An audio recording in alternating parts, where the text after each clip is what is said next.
Hello மக்களே! இதுல நான் கற்பூரவள்ளி கஷாயத்த பத்தி சொல்லப் போறேன். ஓகேங்களா? இது குழந்தைங்களுக்கு நல்லது பெனிஃபிட். ஓகேங்களா? கோல்டு, காஃப்க்கு எல்லாத்துக்கும் குடுக்கலாம். இது 1 வயசுலருந்து 5 வயசு இருக்கிற குழந்தைங்களுக்கு குடுக்கலாம். சரிங்களா? இதுல வீடியோ அப்லோட் ஆகும். அது வீடியோல பாருங்க. இங்க இரு. இப்ப பாரு. இங்க பாரு. இப்ப ஆடிட்டு இருக்கான்ல அப்படி. இப்ப பாரு. ஆடுறா. ஆடு இப்ப பாரு. சைதா ரெடியா அது? சைதா எடுத்துட்டு வா. இப்ப பாரு. ஆடுறா ஆடு. தாத்தா டேய் டேய் டேய் இங்க பாரு. டேய் அம்மா கையில என்ன இருக்கு பாரு.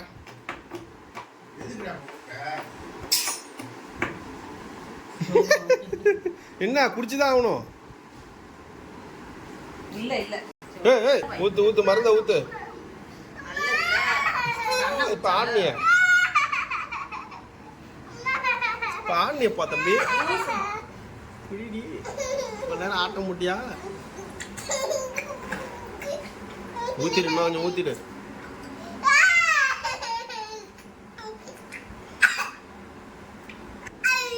அழுதாலும் பரவாயில்ல. இது கொடு. கற்பூரவள்ளி கஷாயம் எப்படி செய்யறதுன்னு நான் சொல்றேன். எங்க வீட்டு செடியில நான் ஒரு 7 செடி பறிச்சுக்கிறேன். கற்பூரவள்ளி செடி. அதை நல்லா வாஷ் பண்ணிக்கணும். அப்பதான் அதுல இருக்க அழுக்கு அந்த பூச்சி எதுனா இருந்தா போகும்.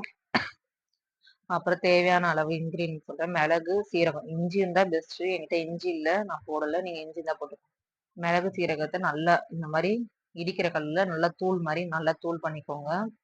ஒரு பாத்திரத்துல தண்ணி ஊத்திக்கோங்க. நல்ல தண்ணி, குடிக்கிற தண்ணி ஊத்திக்கிட்டு இந்த இலை நம்ம வச்சிருக்கோம்ல அது இந்த இடிச்சதெல்லாம் போட்டுட்டு லைட்டா மஞ்சத்தூள் போட்டு நல்லா கொதிக்க வைக்கணும். கலர் மாறணும். அந்த கிரீனும் இல்லாம மஞ்சள் கலரும் இல்லாம அந்த கலர்ல வரும். நல்லா கொதிக்க விடுங்க. கொதிக்க விட்டுட்டு வடிகட்டி வச்சு நல்லா வடிகட்டிட்டு ஒரு பவுல்ல மாத்திட்டு வெது வெதுன்னு சூடுல பாப்பாக்கு இது கொடுக்கலாம். குடிச்சிங்கன்னா நல்லது. 15 நாளைக்கு ஒரு வாட்டி கொடுக்கலாம்.